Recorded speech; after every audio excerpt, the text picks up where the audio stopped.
자랑스러운 기록이야. 조국과 민족의 무한 영광을 위하여 몸과 마음을 바쳐 승리를 다할 것을.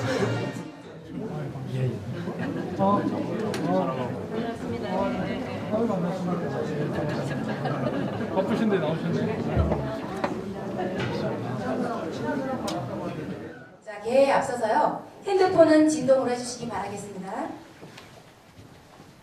그럼 지금부터 김두관 대한민국 정치를 일으키다의 강연을 개최하도록 하겠습니다. 국민의례 전면에 있는 국기를 봐주시기 바라겠습니다. 자, 여기 일어서주세요. 국기에 대한 경례.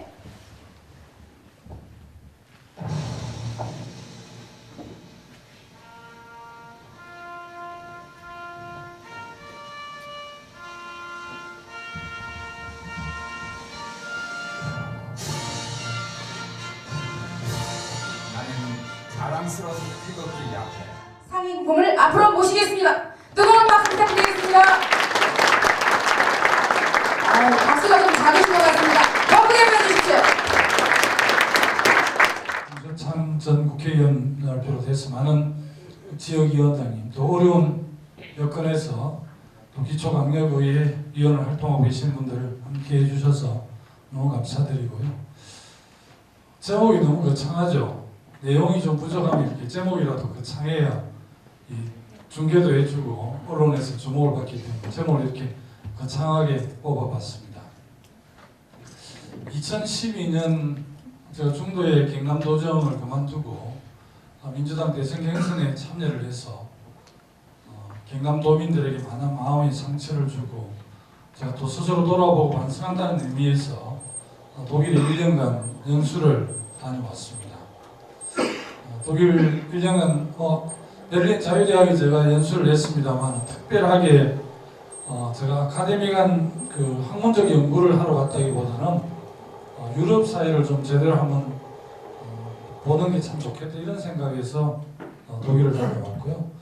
마침 저를 초청했던 3인당 정책연구재단인 에버트 재단에서 EU 본부가 있는 벨기에, 브뤼셀, 또 스웨덴, 또 스페인의 몬드라운 이런 유럽 전역을 다닐 수 있도록 특별히 배려를 해주셔서 누구보다도 좀 제가 현장을 많이 보게 됐다는 점에서 지방자치 풀뿌리 현장부터 또 강력행정까지 유일하게 제가 경험해본 사람이기도 합니다. 우리 지방자치 역사가 어떻게 보면 시장군수, 청장, 지도자, 살림살이를 책임졌던 단체장은 20년이 됐고요. 기초의회와 강력의회는 24년이 됐는데 강산이 2번 바뀐다는 20년이 넘었기 때문에 우리 지방자치가 이제 좀 성숙된 지방자치 그리고 제대로 지방자치의 조건과 상황을 잘 고려해서 발전할 수 있는 이런 내재적 발전 전략을 세울 때가 됐는데도 불구하고 우리 주민들의 기대치는 훨씬 못 미치는 것 같습니다. 나는 그 근본 원인은 오히려 강력한 중앙집권 그런 성격을 가지고 국정을 운영하는 정부 여당이 훨씬 더 책임이 크다라고 생각을 합니다만 그래도 현장에 있는 우리 기초강력의원님들 또 살림살을 맡고 있는 시장군수구청장 또 분권추진운동본부 시민사회가 훨씬 더 강력하게 좀 연대를 해서 싸워야만이 얻어낼 수 있는 게 아닌가 이런 생각도 해봤습니다. 새정치민주연합은 2월 8일 날 지금 새 지도부를 뽑는 전당대회가 있습니다. 그래서 전당대회 이전에 제가 전국 12개 도시를 순회 특강을 하기 때문에 우리 당원들이나 또 정치권에 약간 오해가 있었던 적도 있었습니다만 제가 오히려 2월 8일 전당대회 이후에 순회 특강을 하게 되면 국민의 눈물을 닦아주는 새로운 신당을 준비한 그런 모임하고 연동해서 오해할 수도 있고 그래서 오히려 제가 독일 간 이후에 한 번도 지역에서 고생하시는 분들 만나지 못했기 때문에 오히려 또 이 특강이 끝나고 나면 저는 김포 지역에서 계속해서 1년 동안 열심히 현장에 뿌리를 박아야 되기 때문에 또 전통명절에 설전에 이렇게 한번 전국에 고생했던 분들한테 인사를 하고 싶어서 이런 자리를 마련했습니다. 그냥 오기를 뭐해서 특강이라는 이름으로 붙여서 온 점 널리 양해해 주시고요. 그런 취지로 이렇게 제가 오늘 이야기하고자 하는 주제는 어쨌든 2015년이 아마 뜨거운 이슈가 될 것 같은데 그리고 기업 문제, 그리고 또 우리 당 전당대회, 또 박근혜 정부 국정 3년 차이니 국정 전반에 대한 평가를 할까 비판, 그리고 또 몇 가지 한 3가지 정도 제언, 이런 순서로 제 이야기를 좀 마무리할까 합니다. 조금 전에 뉴스를 들으셔서 아시겠지만 친박 비박의 대결이었는지 모르겠습니다만 새누리당 원내대표 경선에서 유승민 비박계가 압승을 했더라고요. 아마 내년 총선을 의식해서 그런 선택을 하지 않았을까 미루어 짐작을 합니다. 어쨌든 이 박근혜 정부의 국정 운영의 그 실정을 반증해주는 결과가 아닌가 저는 한편으로 그렇게 생각을 합니다. 이런 순서로 12개 도시 순회 특강을 하고 있다고 말씀을 드리고 싶고요. 이 사진은 상당히 익숙하시죠? 87 체제 이후에 5년간 우리 국정을 책임졌던 역대 대통령의 사진들입니다. 제가 이제 독일을 보고 나서 독일 국민들을 많이 만났잖아요. 강부 간호사 가신 분들도 많이 만나고 독일의 김나지움 이런 학교도 가보고 또 현장을 여러 차례 많이 다녔는데 독일에서 느낀 것은 참 독일 국민들이 좀 편안하다. 얼굴이 은퇴하신 노부부끼리 손잡고 이렇게 레스토랑에 가는 모습을 봐도 편안해 보이고 학교에 등교하고 하교하는 학생들을 봐도 마음이 좀 얼굴이 편안해 보이고 이 직장인들을 봐도 마음이 편안해 보이고 또 시내에 장애인들이 시내에 워낙 많이 다니시더라고요. 그래서 몇십 년, 한 20, 30년 전에 이 독일이나 유럽을 같은 한국 사람들이 굉장히 오해를 했다고 그럽니다. 야, 이렇게 선진국이라는데 어떻게 이렇게 장애인이 많지? 이렇게 생각하는데 상당히 의아해하지 않습니까? 실제 독일의 베를린 시내에서 본 경험으로 보면 장애인과 비장애인 전혀 차별받지 않았고요. 장애인이 휠체어를 타고 대중교통에 버스나 지하철을 이용하는데 전혀 불편함이 없었습니다. 그 건물을 이렇게 다니는데 또 동사무소라든지 주민자치센터를 다니는데 전혀 지장이 없죠. 그러니까 이 장애인들이 활동을 일상적으로 그냥 일반인들하고 같이 하는 거죠. 그러니까 자연히 시내에 많은 사람들이 다니니까 한국은 넣을 수가 없잖아요. 지금도 아마 지방자치된 이후에 상당히 많이 개선을 했지만 지금도 휠체어를 타고 버스를 이용하거나 지하철을 이용하기 쉽지 않을 겁니다. 이런 걸 보면서 이것은 도대체 어떤 정치 지도자들은 타고난 리더십 때문인가 아니면 우리 정치 경제를 규정하고 있는 시스템이 월등해서 이런가 제가 고민을 많이 했었는데요. 어쨌든 그거와 관련해서 좀 말씀드리면 87 체제가 5년 단임제 직선을 했죠. 87 이전은 통일주축국민회의 대의원에서 간선, 체육관 선거를 했지 않습니까? 어쨌든 6월 민주항쟁을 통해서 87 체제가 출범을 했고 그 이후에 지금 5번 대통령이 국정을 5년씩 했고 지금 6번째 박근혜 대통령께서 지금 국정을 하고 있습니다. 역대 대통령들이 국정을 하시면서 국정 전반에 대한 업적, 공도 있고 또 가오도 있습니다. 그런데 오늘은 역대 대통령 국정 운영 중에서 특히 좀 업적, 공 위주로 제가 좀 말씀을 드리고 있습니다. 노태우 대통령에 대해서 굉장히 평가를 낮게 하지만 저는 굉장히 좀 높이 평가를 합니다. 노태우 대통령이 북방외교를 통해서 소련과 중국하고 외교관계를 수립을 해서 북방시대의 틀을 마련한 큰 업적이 있고요. 또 91년에 남북기본합의서를 만들어서 그 이후에 김대중 국민의 정부에서 6.15 선언까지 가는 상당한 기초를 닦았기 때문에 저는 노태우 대통령이 굉장히 큰 업적이 있다고 생각합니다. 두 번째로는 김영삼 대통령이신데요. 금융실명제는 물론이고 국내 사조직인 하나회가 대한민국의 군권을 좌지우지했잖아요. 근데 여러분들 생생하게 기억나실 겁니다. 젊은 청년들은 약간 기억이 안 날지 모르겠습니다만 그 당시 육군참모총장이 김진영 육군대장이었고 김우사 사령관은 서완수 육군중장이었는데 전격 해임을 했습니다. 그래서 군대 내 사조직인 하나회를 전격 제거를 해서 문민정부 기틀을 열었습니다. 지금 아무리 대한민국 정국이 어려워도 군인들이 정치 나와서 정권을 잡겠다고 상상도 못할 정도로 지금 우리 사회가 바뀌어 있잖아요. 이 첫 단초를 연 분이 저는 라이스 대통령이라고 생각합니다. 세 번째로는 김대중 대통령이신데요. 최초로 그 평양을 방문을 했죠. 그래서 분단 이후에 처음으로 남북 정상회담을 이끌어냈고요. 그에 대한 후속 조치로 6.15 공동선언, 남북 관계가 긴장과 대결을 국면에서 하의 협력의 시대를 열었습니다. 그리고 특히 또 주목해야 될 부분은 이 지금 대한민국을 세계에서 IT 강국이라고 그러는데요. 전자정부 그리고 또 이런 IT 산업의 기초를 위해서 많은 벤처 기업을 육성했습니다.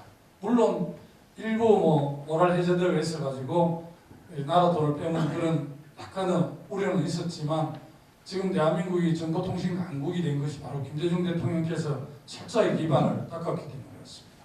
물론 정치적 민주주의, 인권 이런 문제에서 크게 기여를 했죠. 나중에 노벨 평화상까지 받으셨습니다만.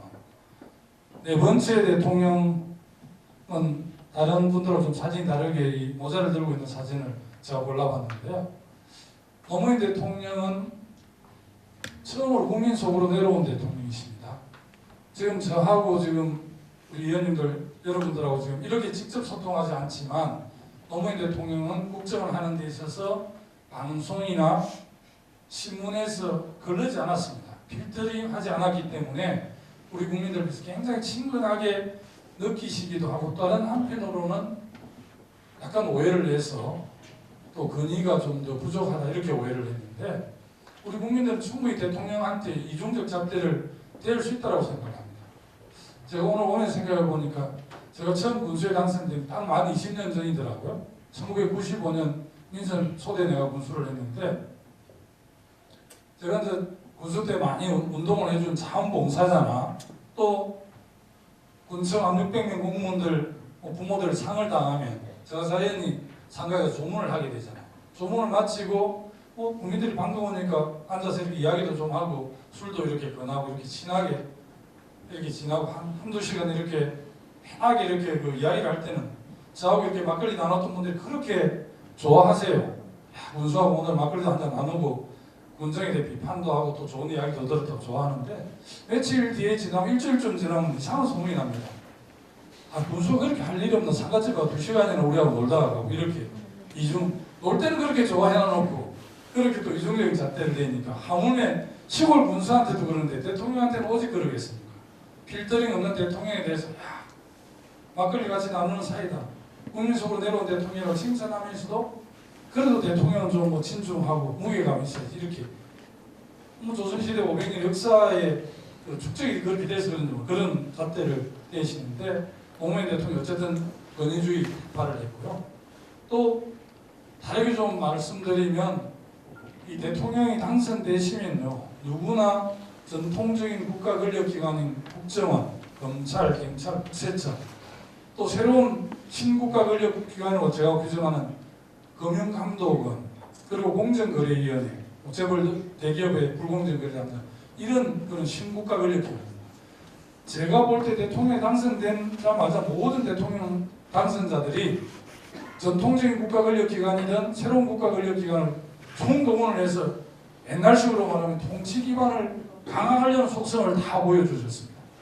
그런데 노무현 대통령은 제가 장관할 때 국정원이 막강한 예산을 쓰고 대한민국 최고의 정보기관으로서 국정을 적극적으로 좀 활용해달라는 제 요청을 대통령이 국정원의 정보보고에 재미를 붙이기 시작하면 참여정부를 역사가 다르게 평가할 겁니다. 이렇게 하면서 저를 굉장히 질타하시더라고요. 저는 국정원이 고급 정보를 야당 탄압하는 데 쓰라는 그런 권위가 아니었습니다.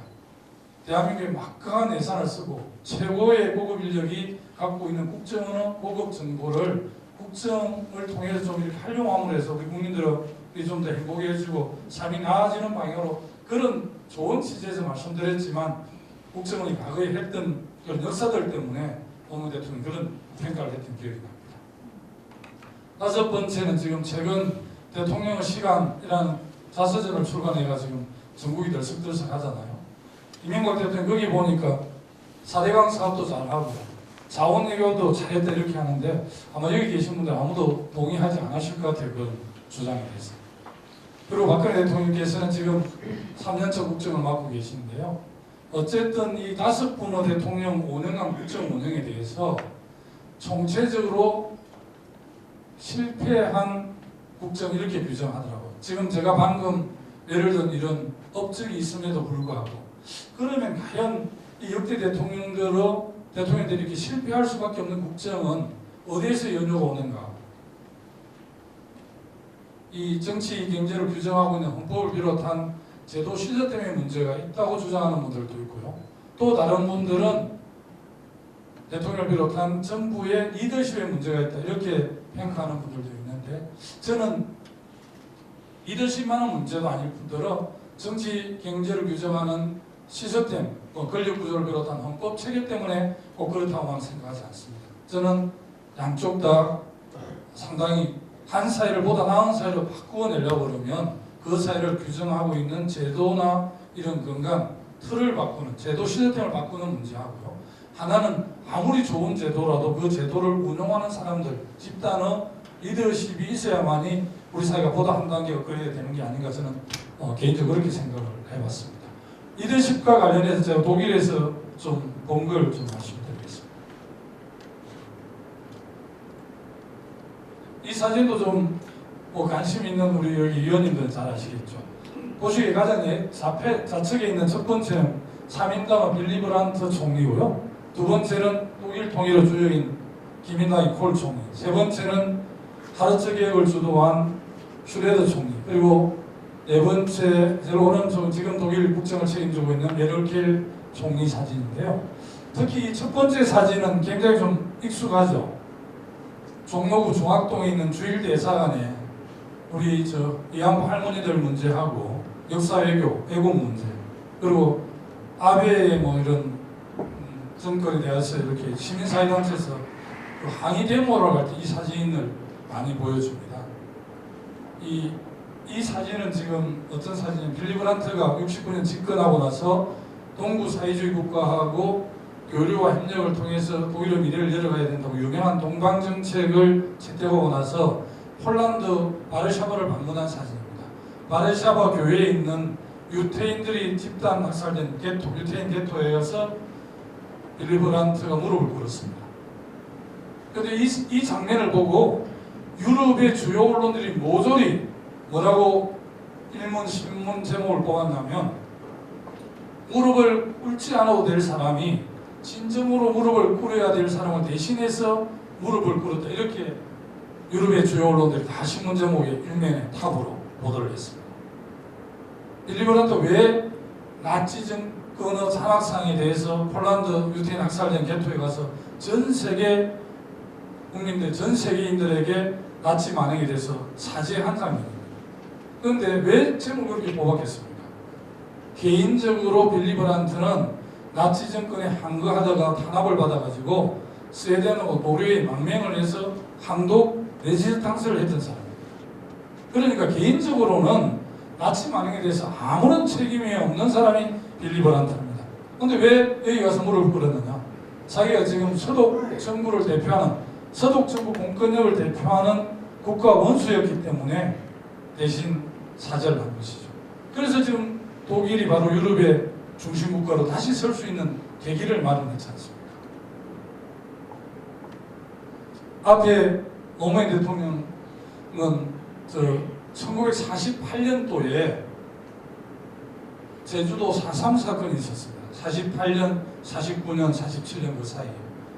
그 당시 제주도민들이 21만이었는데 제주도 4.3 사건으로 희생된 사람이 좌우 대립으로 희생된 사람이 7만 명입니다.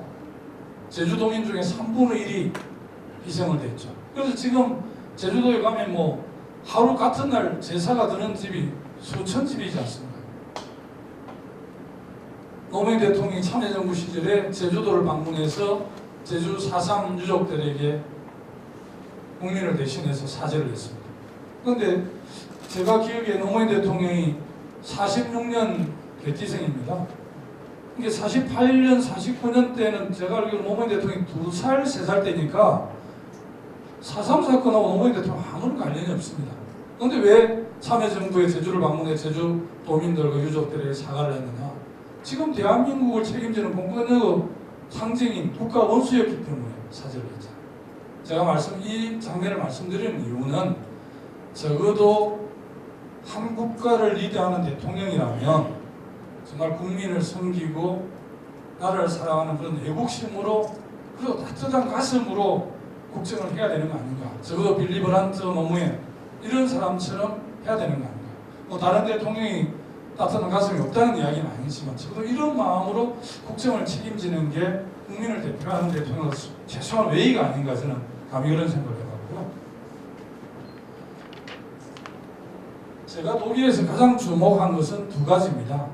하나는 정권이 바뀌더라도 앞 정권이 했던 주요 정책을 승계를 해서 마무리해주는 정책 승계 문제하고 또 하나는 여야가 또는 1당과 3당이 또는 1당과 2당이 소연정과 대연정을 통해서 정말 국민화 그리고 국가 이익을 위해서 여야를 뛰어넘는 연합정치 이게 제가 독일 1년 동안 독일에서만 주목한 것은 크게는 이 두 가지입니다. 여러 가지 세상에 있지만 빌리 브란트가 아까 동방정책을 하고 그런데 중간에 강력하게 동방정책을 추진하다가 빌리 브란트 수상간제 보좌관함이 기욤이라는 사람이 동독 간첩으로 확인이 돼서 빌리 브란트 정권 3인당 정권이 무너지고 기민당이 코올 정부가 들었습니다.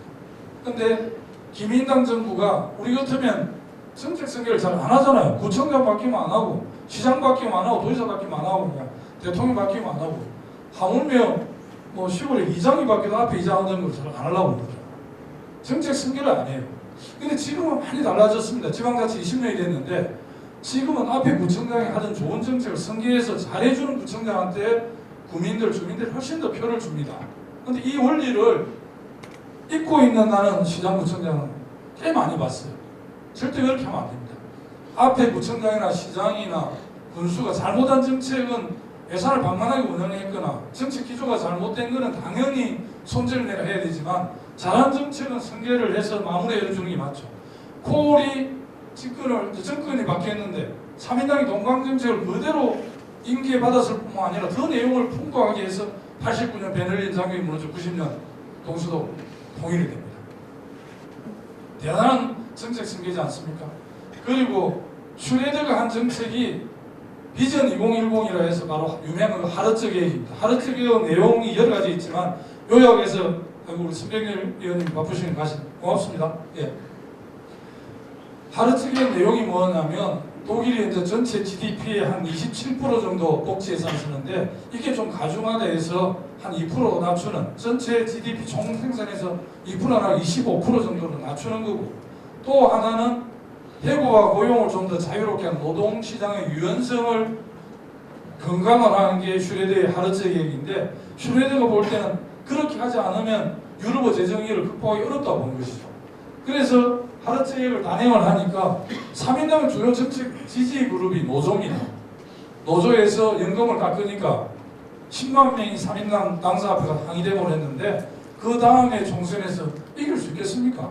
3인당의 주요 지지 기반인 노조의 연금을 좀 깎았기 때문에 당연히 슈레더 정권이 무너졌습니다. 그리고 등장한 게 메르켈 정권인데 메르켈이 총리 취임하자마자 나는 슈레더를 존경한다.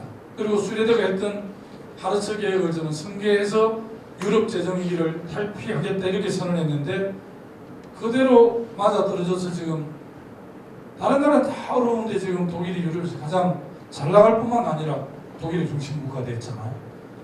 놀라운 정책 승계를 합니다. 그냥 이렇게 선진국이 아니라. 두 번째는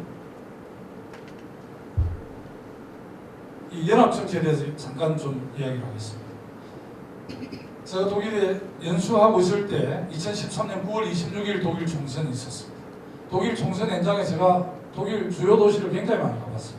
인상적인 게 우리 같으면 마지막 유세, 총력 유세라고 그럽니까? 그 총선 직전 이틀 전에 독일 베를린 알렉산더 광장에서 3인당 마지막 유세, 집중 유세를 보러 갔는데 사람이 얼마쯤 모였겠어요? 우리 한국은 상상이 잘 안 됩니다. 어마어마하게 모인 게 아니라 어마어마하게 적게 모이더라고요. 500명 정도 모이더라고요. 마지막 총령 유세인데 왜 그렇게 사람들이 잘 안 오느냐. 평소에 3인당의 주요 정책에 대해서 워낙 방송에 나와서 여야가 토론을 많이 하고 정치 전문가들 나와서 이런 걸 많이 하니까 굳이 3인당 정책을 알려고 뭐 알렉산더 강당에 나갈 이유가 별로 없죠. 그러니까 마지막 총령 유세인데 500명. 메르켈 현직 총리가 기민당 마지막 집중 유세를 우선 체육관에서 하는데 어마어마하게 모인다 해서 가봤는데 2,000명 정도 모이더라고요. 그게 이제 저한테는 굉장히 인상이 남는데 총선 결과가 놀랍습니다. 좌파당 64석, 3인당 193석, 녹색당 63석. 이 3당이 야당입니다. 야당. 631석 중에 야당 3당이 얻은 득표가 320석. 밑에 기민당 기사당이 311석을 얻었습니다. 그런데 315석, 316석이 과반수니까 기민당 1당이 됐지만 내각을 구성할 수가 없죠. 과반수가 안 되니까. 기사당은 당명만 다르지 바이에른 뮌헨주만 내는데 기민당이 후보를 안 내니까 사실은 같은 당입니다. 이제 지역당 차원에서 그렇죠. 그래서 기민당 기사당을 유니온 연합당이라고 그러죠. 이 당이 631석 중에 311석밖에 못했으니까 과반수에 6석이 모자라서 그러니까 내각을 구성할 수 없어요. 기민당 1당이지만. 그럼 좌파당, 3인당, 녹색당 3당이 야당연합이 320석이니까 내각을 구성하면 되는데 왜 못했느냐. 총선 중에 약속을 했어요.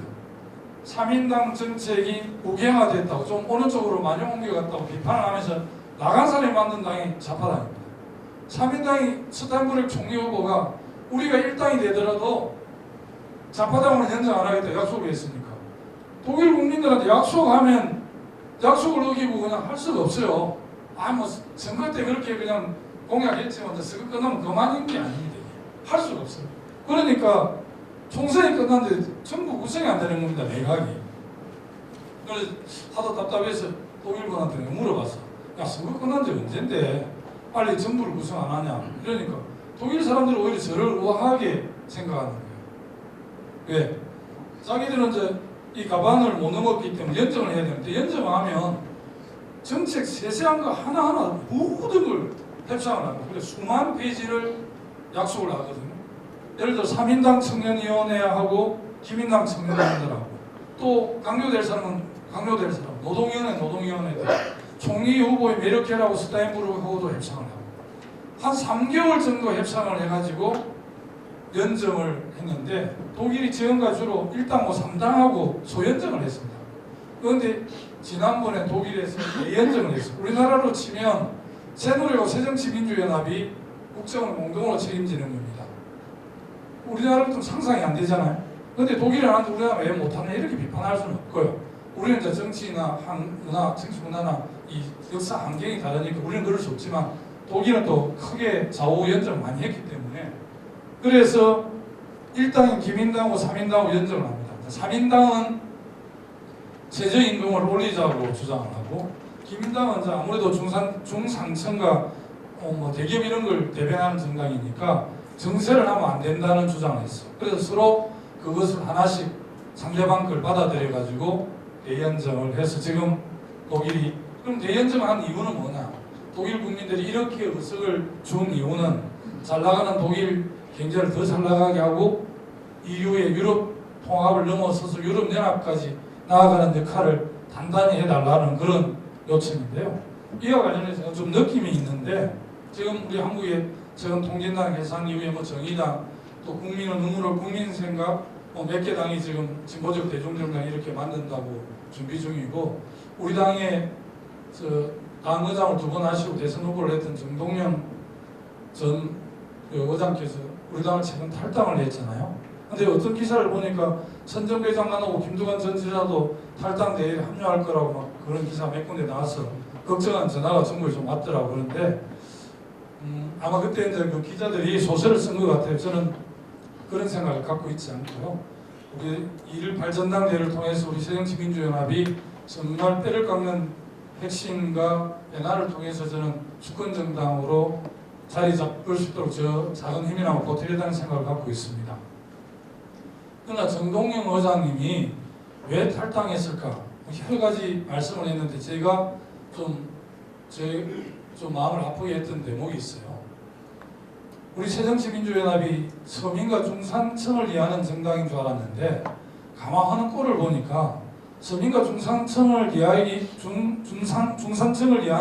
정당이기는커녕 중상층 이상을 대변하는 정당으로 변해버렸다 이런 비판을 했는데 그 대목이 참으로 좀 아팠습니다. 우리 2.18 전당대회를 계기로 해서 우리 당이 중도개혁 정당으로 정체성을 분명히 하고 정말 좀 야당다운 야당으로 싸울 때는 제대로 싸우고 또 독일 연합정치처럼 협력할 것은 좀 협력하는 좀 성숙한 그런 좀 모습을 우리가 보여줘야만이 우리 국민들이 새정치민주연합을 그나마 좀 다시 쳐다보고 그래도 기대하지 않을까. 새누리와 정부 여당 국정 운영, 박근혜 정부 국정 운영에 대해서는 우리 국민들이 실망하지만 실망하는 수준인데 우리 새정치민주연합 하는 꼴을 보니까 절망한다고 그러더라고요. 참으로 가슴 아픈 이야기잖아요. 저는 이제 우리 대한민국 정치도 좀 개혁적인 모습, 합리적 진보가 좀 더 많은 영역을 아우르면서 좀 크게 보면 이렇게 한 번씩 정권 10년 단위도 좋고 뭐 20년 단위도 좋고 이렇게 정권을 한 번씩 번갈아 맡으면서 대한민국호를 좀 발전시켜야 되는 게 아닌가 저는 감히 그런 생각을 해봤습니다. 저 개인적으로는 국가는 계속해서 발전해야 되고 우리 국민들은 저는 행복해져야 한다는 생각을 갖습니다. 그런 기조로 저는 정치 활동하는데요. 저는 그럼 국가가 계속 발전한다 해서 국민이 행복해지는 건가? 저는 그렇게 생각하지 않습니다. 정치를 책임지고 있는 사람들이 제대로 국정을 이끌어야만이 국가 발전하고 국민 행복 지수와 같이 가는지 아무리 대한민국의 국가가 발전하고 경제적 부가 커진다 해서 우리 국민들이 행복해지는 건 아니라는 생각을 저는 해봅니다. 지금 대한민국의 모습이 그렇잖아요. 우리 사회가 불안하고 양극화, 또 지역 갈등, 수도권과 비수도권, 세대 간의 갈등, 남북 문제 이런 전반을 보면 국가가 발전한다 해서 우리 국민이 꼭 행복한 건 아니고 국가가 발전하되 국정을 책임지고 있는 위정자들이 훨씬 더 훌륭한 리더십을 보여줄 때 우리 국민들이 행복해지는 게 아닌가 그런 생각을 한번 해봤습니다. 너무 강의가 딱딱하죠? 재미없죠?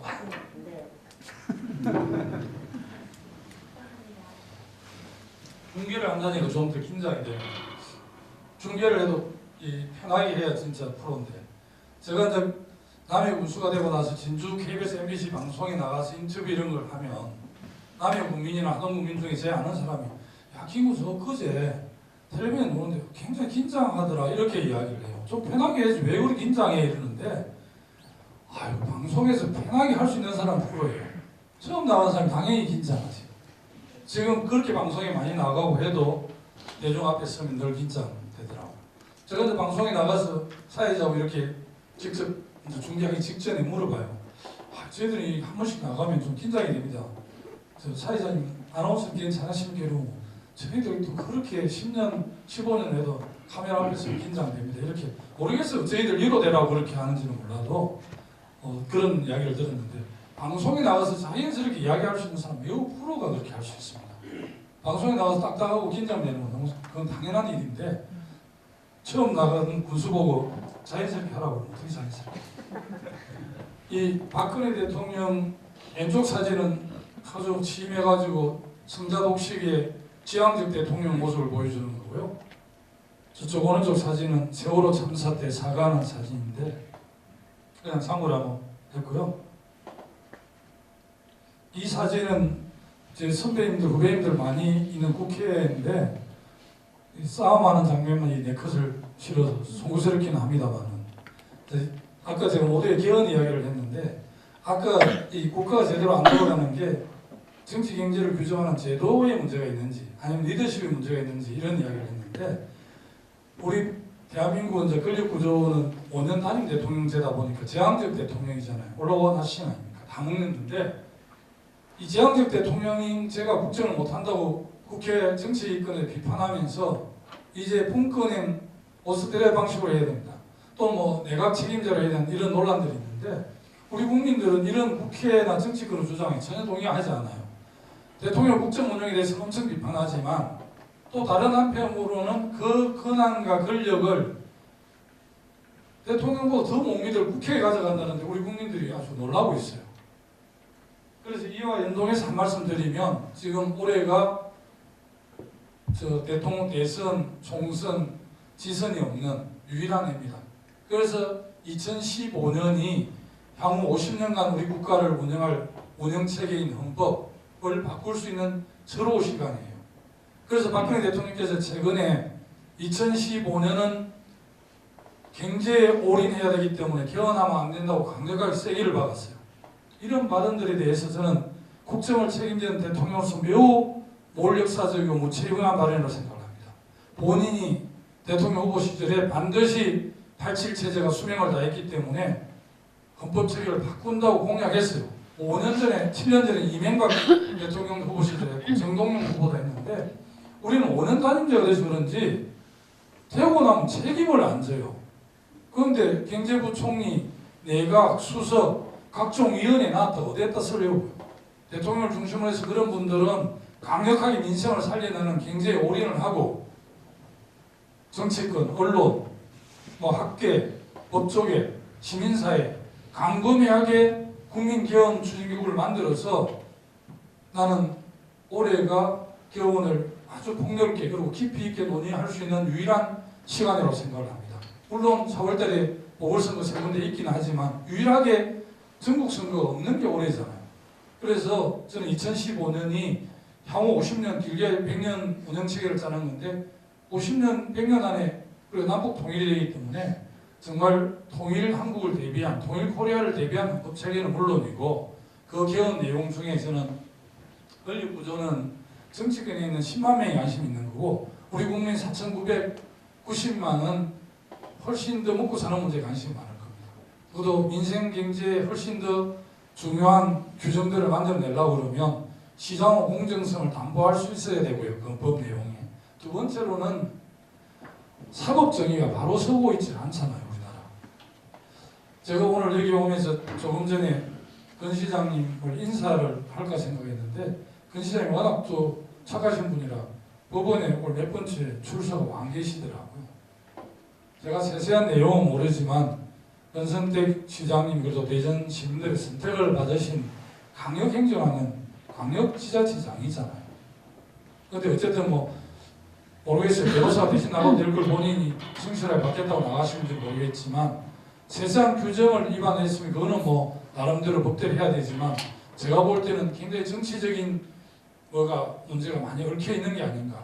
특히 대전 충남의 시민사회 각계각층의 많은 지식인들께서 대전시장께서 시정에 전념할 수 있도록 그 성명도 발표하고 있음에도 불구하고 검찰의 수단, 검찰권을 남용한다고 봅니다. 대한민국 검찰 죽었어요. 그 유전 무죄, 무전 유죄잖아요. 그리고 돈 없는 사람 만기, 돈 많은 사람들, 그 실력 있는 사람들은 중간에 가석방 한다고 그러더라고요. 이런 나라에 어떻게 정의가 설 수 있습니까?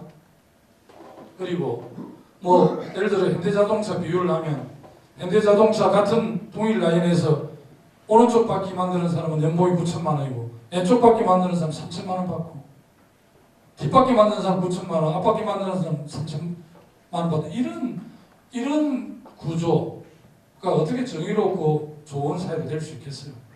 제가 요즘은 아파트 사는데 우리 아파트 관리인들은 한 1,500만 원 정도 수익들이 받더라고요. 근데 제가 알기로 김포시청에 정식으로 들어가서 김포시청에 수의하는 사람 한 5천만 원 받을 거고 LH나 한전의 수의는 한 1억 받을 거예요. 연봉을. 그런데 한전의 수의하고 김포시청의 수의하고 우리 아파트 수의하고 노동 강도가 크게 다르지 않을 거라 봐요. 한전의 수의는 엄청 고생스러워서 1억 받고 내 아파트, 대림 아파트 수의는 서울에서 1,500만 받고 그러지 않을 겁니다. 이런 사회가 어떻게 제대로 한국이 미래로 가야 되는 사회를 되겠어요? 이런 이 시장의 불공정성, 중소기업 고유업종 지정하는 해도 그냥 침입하고 큰 지금 이 물류 다 이렇게 중소기업 고유업종들을 다 침해하고 그러잖아요. 그걸 누가 막아야 됩니까? 사실은 국정을 책임지고 있는 정부 여당 정치권에서 막아야 돼요. 근데 정치권이 제대로 안 하니까 그쪽이 어떻게 시장에 대해서 명령할 수 있겠습니까? 영화 제목처럼 우리 정치권이 스스로 액션하고 변화하고 제대로 해야, 정치권이 정제가 공정해야 다른데 명령할 수 있지. 시장 불공정에 대해서 지적하거나 어쨌든 사법처럼 검찰에 명령 내리면 뭐라 하겠어요 그쪽에서. 영화 제목처럼 너나 잘하세요 이렇게 할 건데. 그런 측면에서 저는 정치권이 변화하지 않으면 대한민국 절대 변하지 않는다고 생각합니다. 빌 클린턴은 문제는 경제야 해가지고 미국 대통령에 당선됐다 하지만 저는 독일을 보면서 문제는 정치라고 생각을 해요. 정말 독일 이 역대 국정을 맡은 총리들이 얼마나 탁월한 리더십을 보여줍니까? 아데나우부터 지금 메르켈까지. 독일 역대 총리 가족들 중에서 이권에 개입하고 감옥 간 사람이 있습니까? 없습니다. 단 한 사람도 없어요. 그리고 아버지 덕을 보겠다는 아들, 딸이 없습니다. 아예. 콜 총리는 아들하고 거절했어요. 30년, 20년 보지 않았대. 빌리 브란트 아들은 뭐라 그러는지 압니까? 아버지가 가족을 안 챙겨가지고 우리 불행하다고 아버지에 대해 원망해요. 그리고 아데나워 초대 총리 시절에 가족들하고 식사를 하면 나는데 손자가 뭔가 삼촌이 물어봤대. 너 커서 뭐 되고 싶냐 이러니까 저 할아버지처럼 총리하고 싶어요 하니까 아데나워가 기업 발설을 했다는 거 아닙니까? 야 우리 집안에서 내가 혼자 총리하면 좋겠지 무슨 네가 자 꿈도 꾸지 마라. 독일은 그렇습니다. 독일이 저렇게 잘 된 이유가 저는 인류 정치에 있다고 생각해요. 왜? 정치가 자원을 배분하는 권한을 갖고 있죠. 375조. 그리고 주요 정책을 결정하는 최고의 책임자잖아요. 우리가 정치가 밉다 그러지만 정치에 관심을 가져줘야 돼요. 좋은 정치인들 후원해야 합니다. 그래 안 하잖아요. 그냥 정치를 전체 도매금으로 다 불신하고 그러는데 나는 국회의원들도 좀 더 막 불신하고 팔다리를 자를 게 아니라 국회의원들이 장갑을 끼고 더 국민을 위해서 일을 잘할 수 있도록 무기를 쥐어줘야 된다고 생각해요. 그러나 지금은 워낙 정치에 불신을 받으니까 뭐 전혀 동의 안 하죠. 적어도 새로운 헌법은 매우 중요하잖아요. 발칙체제가 이미 수명을 다했다고 보면 권력구조를 포함해서 시장의 공정성을 담보하고 사법정의, 인권, 민주주의 이런 게 저는 더 풍부한 내용을 담는 그런 헌법으로 개정이 돼야 되기 때문에 저는 서두를 이유가 없고 2015년 올해 한 해 동안 충분하게 해서 내년쯤 해도 나면 된다고 생각을 합니다. 아니면 박근혜 정부 말기에다라도 하면 좋죠. 박근혜 정부가 지금 3년 국정을 맡고 있는데 제가 볼 때 별 업적이 없어요. 그래서 새로운 시대를 여는 그래도 큰 틀인 개헌이라도 제대로 해서 운영 체계를 잘 만들어내면 새로운 시대를 여는 막내이자 맞이가 될 수 있다고 생각해요. 박근혜 대통령. 그런 점에서 3년 정도 남았으니까 좀 더 주목을 해볼까요? 이 장면은 그 신년 기자회견 장면인데요. 2015년 연두 기자회견하고 2014년 연두 기자회견하고 뭐가 다릅니까? 누가 물으니까 언론인 중에 좀 꼬집어서 옷 색깔만 좀 바뀌지 바뀐 게 하나 없다고. 제가 뭐 어쨌든 이렇게 만나러 오다 보니까 자료를 찾게 되던데요. 뭐 이 두 분 대통령께서 돌아가신 두 분 대통령 짜증 안 했을 건데 김대중 국민의 정부에서 기자회견, 연주 기자회견을 포함해서 전체 5년 동안 150회를 했더라. 노무현 대통령 5년 동안 150회를 했고 이명박 정부 5년 동안 20회. 박근혜 정부 지금 3년 차인데 이렇게 되면 4회 정도를 하게 되거나 뭐 모르겠어요. 지금 엊그제까지 포함해서 2회를 했는데 민주주의, 민주공화국의 대통령께서 국민들하고 그렇게 안 만나면 어떻게 합니까? 불통, 소통을 아예 안 하시잖아요. 그런데 며칠 전에 제 트레이드 마크인 우문행답이라는 말씀을 대통령께서 국무회의 해가지고 아주 화제가 됐더라고요. 신문에 많이 나왔어요. 우문행답. 우리의 문제는 현장에 답이 있다. 저는 마을 이장, 군수, 도지사, 장관 할 때부터 늘 현장에 가서 하는 말이 우리의 문제는 현장에 답이 있다라는 기조로 이야기했어요. 그래서 내가 박근혜 대통령 로열티를 받아야 돼요. 제 허락도 없이 며칠 전에 썼던데 지금 언론에 최근에 대서특별했더라고요. 우문행답. 우리의 문제는 현장에 답이 있다. 말씀은 그렇게 하시면 뭐합니까? 이렇게 하고 있는데 오는 쪽 만평은 언론을 감시하는 언론, 미디어 오늘에 실린 만평인데요. 참 언론인들 한심하죠. 요새 언론인들은 옛날처럼 뭐 사회 공기로서 제가 우리 사회를 빛과 소금이 되겠다 이런 거 아예 없는 것 같아요. 그냥 직장으로서 다니는 것 같아요.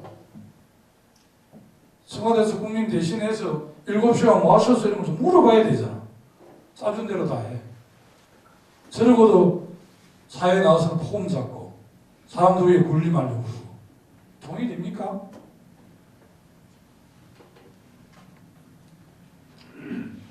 일발 전당대를 눈앞에 두고 있으니까 제가 또 큰 사진 3분은 당대표에 출마하신 분이고요.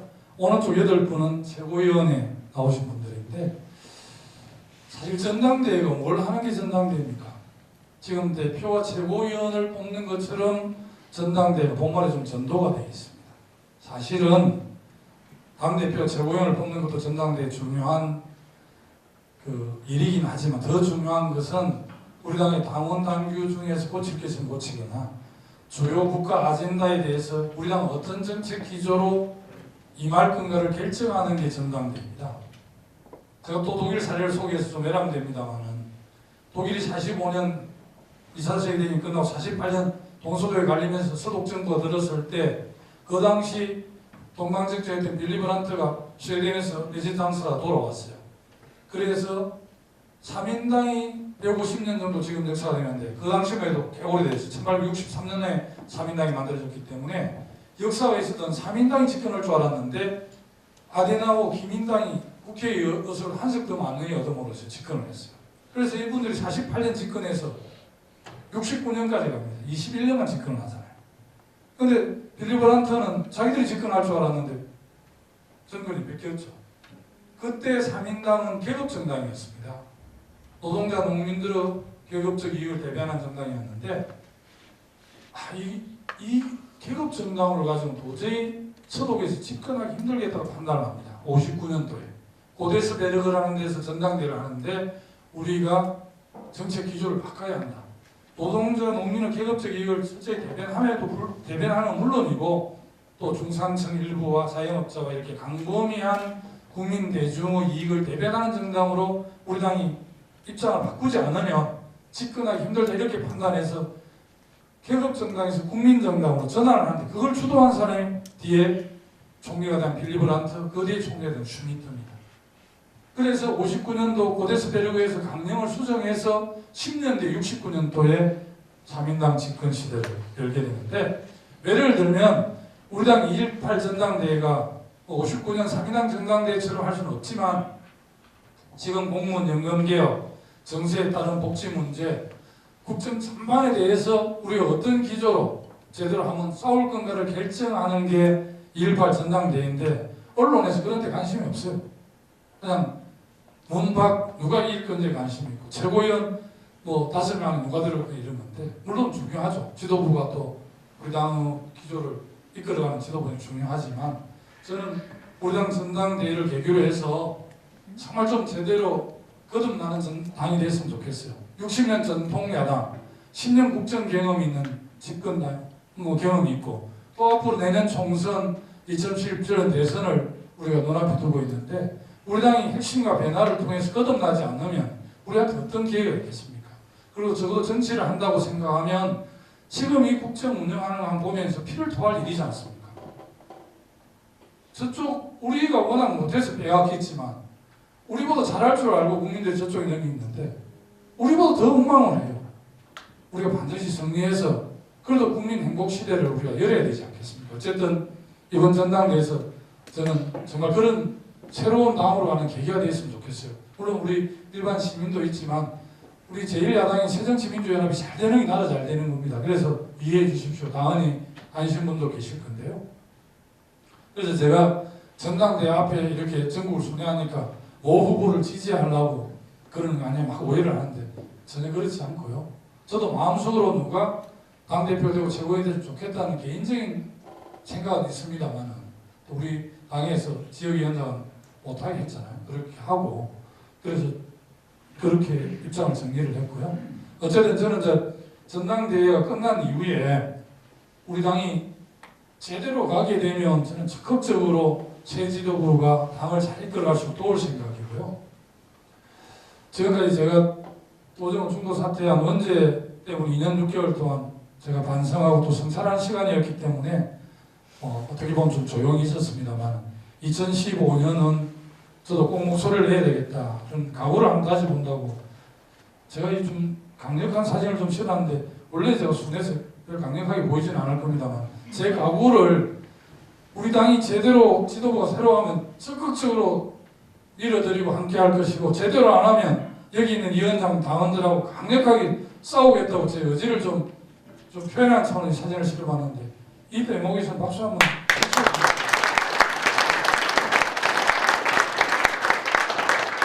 엎드려 저갑니다. 그죠?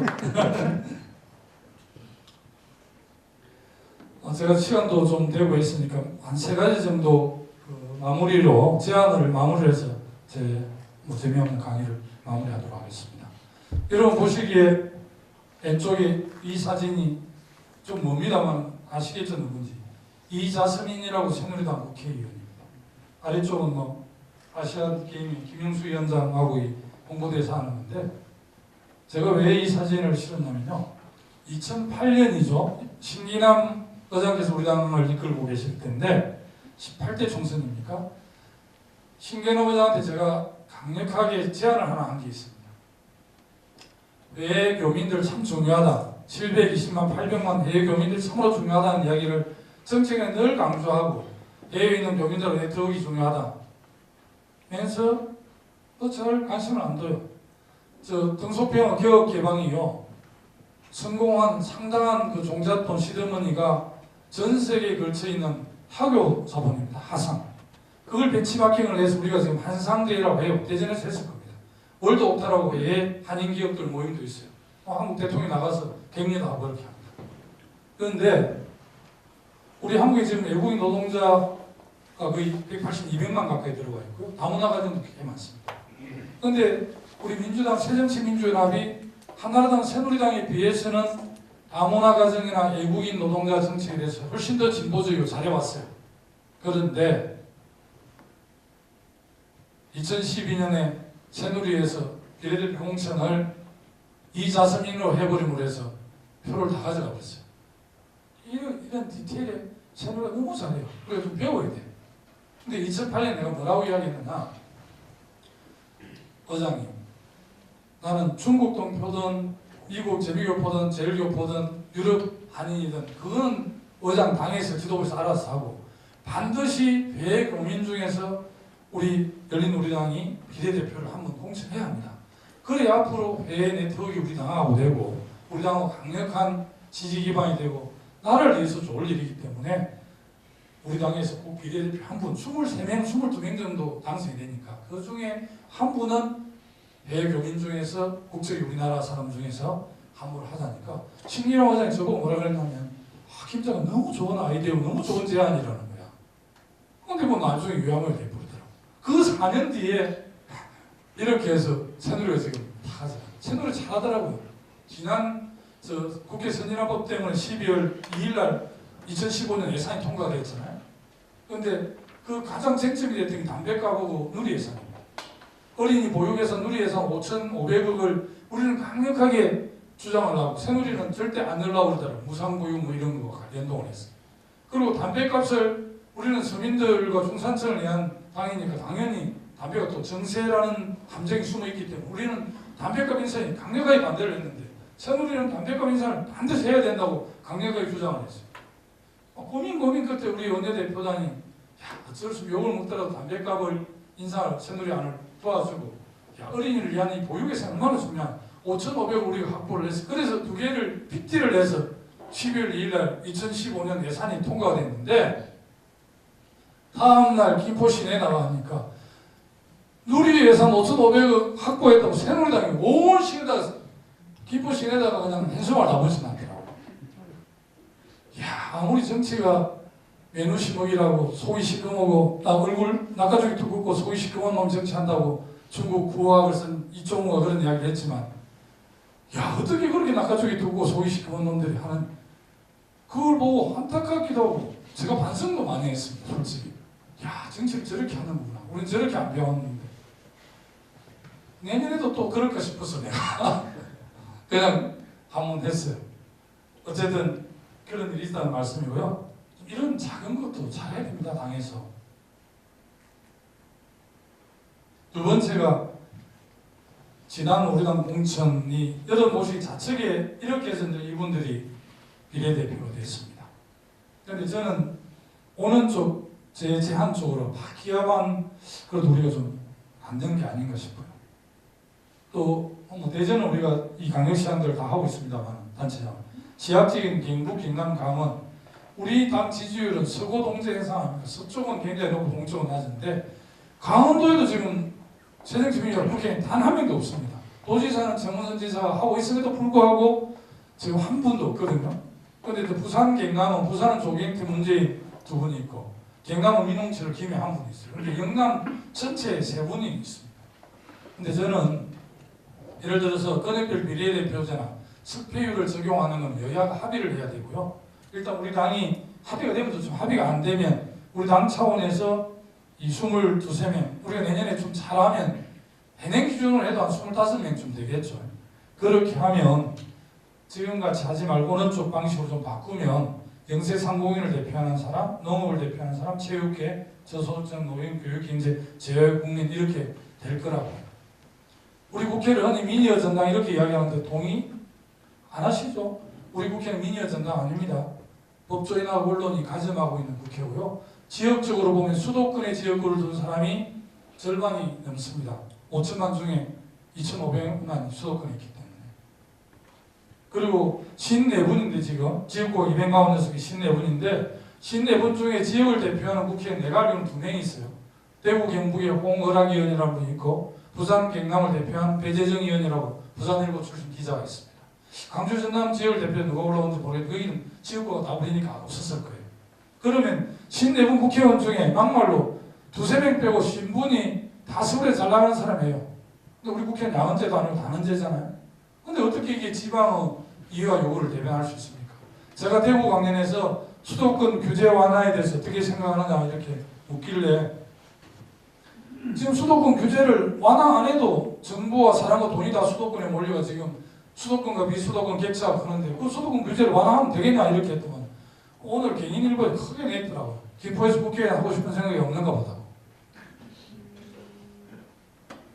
도대체 이렇게 해야 대한민국 어떻게 제대로 되겠습니까?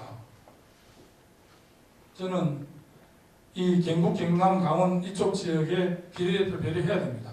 직능 대표성도 있고 또 당에 오랫동안 고생한 사람을 좀 골고루 배치를 해서 그렇게 하면 우리 당이 이제 지역구에서 앞으로 좀 영향이 좀 많이 될 거예요. 대구의 김부겸 뭐 최고도 되지 않겠어요? 홍일학도 비례대표 되고 이렇게 하고 하면 지역구에서 한 10명 되고 비례도 한 6, 7명 되면 그래도 동쪽에 한 국회의원들이 17명 정도 있어야 2017년에 이분들이 좀 더 주도적 역할을 하면서 그걸 좀 극복하지 않겠어요? 그래서 반드시 저는 이렇게 바뀌어야 된다고 생각을 하고요.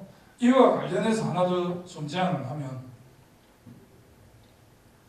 저는 국회의원 300명인데요. 지금 저는 국회의원 숫자를 한 100명 정도 더 늘려야 된다고 생각합니다. 헌재에서 3대1에서 2대1로 경가성을 더 줄이라고 했는데 그래서 어차피 62군데 선거구 획정을 손을 봐야 돼요. 62군데 손을 본다는 전국 선거구를 다 손을 봐야 된다는 이야기입니다. 이런 기회에 사제에 지역구에서 200명 정도를 뽑고 비례를 200명 정도를 하면 우리 국회가 훨씬 더 저는 선진화된다고 봅니다. 지금 우리 국회엔 소외 계층을 대표하는 사람, 50만 원 직능단체, 이익단체를 대표하는 사람 국회에 못 가 있습니다. 국회가 미니어 정당이 되고 우리 사회에 각계각층 이해와 이런 이해 갈등 이런 걸 녹아내는 용광로 국회가 되려고 그러면요. 훨씬 소외 계층과 소수자들을 대변하는 국회의원들이 많이 나와야 됩니다. 우리 국민들이 이제 국회 불신 때문에 그러는데 국민을 대표하는 대표자들이 국회에 훨씬 많이 가 있는 게 국민한테는 이익입니다. 그런데 지금 국회에 워낙 제대로 역할을 못하니까 299명에서 1명 늘리는데도 언론에 율단 폭격을 했어요. 그리고 국민들도 국회 해산시키라고 그러잖아요. 그건 매우 이게 좀 착오 현상입니다. 저는 지금 예산이 375조인데요. 우리 대한민국 얼마나 큰 나라입니까? 경제 규모로 세계 13위, 7대 무역대국, 2050 클럽에 들어있잖아요. 5천만 이상 인구를 가진 나라 중에 2만 불 넘는 나라 전 세계 7개밖에 없습니다. 그럴 정도로 대단한 나라예요. 또 달리 말하면 산업화와 민주주의를 동시에 성공시킨 유일한 나라잖아요. 우리나라 대한민국 경제 사이즈 어마어마하게 볼륨이 커졌습니다. 이걸 제대로 행정부를 경제하려면 지금 300명으로 부족해요. 저는 국회의원 숫자를 늘려서 상시국회를 해야 되고요. 정치의 중심이 국회로 와야 됩니다. 그런 측면에서 저는 이 국회의원 숫자를 100명 정도 더 늘리라고 하니까 막 난리를 한답니다. 그래서 제가 좀 고민을 했는데요. 지금 300명이 드리는 총액 임금에서 400명을 나눠주면 어찌 되겠습니까? 세비가 지금은 국회의원이 1년에 1억 3,800을 받고 인턴 2명을 포함해서 보좌진 9명이 3억 6,800이 받는데 아마 이제 300명 주는 세비를 400명을 주게 되면 이제 국회의원 한 9천만 원으로 내려오고 이 인턴하고 보좌관들 받는 총액도 아마 3억이나 2억 9천 내려올 건데 그럼 우리 고생세를 어떻게 하면 이렇게 반발할지 몰라도 그런 분들보다 고생하는 우리 국민들이 훨씬 많기 때문에 저는 우리 국민들이 이런 제안에 나는 박수를 보내줄 거라고 봅니다. 어쨌든 이런 차원에서 저는 좀 이런 걸 획기적으로 바꾸면 좋겠어요. 우리 법률에 국회에는 200인 이상으로 한다 이렇게 되어 있습니다. 그래서 이 법률만 바꾸면 할 수 있기 때문에 우리 새 지도부나 여야가 좀 그렇게 했으면 좋겠어요. 오늘 마침 아까 모두에 말씀드렸듯이 이주영 의원이 원내대표 만들고 유승민 의원이 됐어요. 이주영이 어떤 사람이냐면 해수부 장관으로 고생됐어요. 그 이전에 국회에서 국회 개헌특위의 공동대표요. 우리 당의 우영근 원내대표 두 사람이 반드시 개헌을 강력하게 해야 된다고 가장 많이 주장했던 이주영 의원이 있는데 이분이 해수부 장관하고 청와대 주민은 원내대표에 나와서 뭐라고 그랬냐. 개헌 절대 안 된다는 거야. 이렇게 입장 바꿔도 되는 겁니까? 그런데 참 새누리당 국회의원들이 현명한 것 같아. 내년 총선에 자살할 것 같이 딱 생각이 들었는지 유승민 의원을 선택해버렸잖아요. 유승민 의원은 올해 개헌해야 된다. 아마 2015년에 주요 정치권 의제가 개헌 문제, 또 국회의원들 자기들 이해관계 걸린 선거구제 문제 이런 게 굉장히 논의가 되겠죠. 물론 공무원 연금개혁 이런 것들이 올해 정치권에 굉장히 한 이슈일 건데 어쨌든 새누리가 나를 위해서 잘 선택한 것 같아요. 제가 대구의 기자들하고 이야기할 때 유승민 의원이 선택될 수 있지 않는가 이런 생각을 했더라고요. 오늘 아침에 비공식 자료를 보니까 이주영 의원이 압도적으로 90대 46 이렇게 이기는 정보만 막 오던데 결과적으로는 그런 결과가 나왔더라고요. 어쨌든 김무성, 유승민 대표, 우리 제 대표하고 우리 용건 원내대표가 이런 협상들을 통해서 국회가 정치 중심이 될 수 있도록 좀 했으면 좋겠습니다.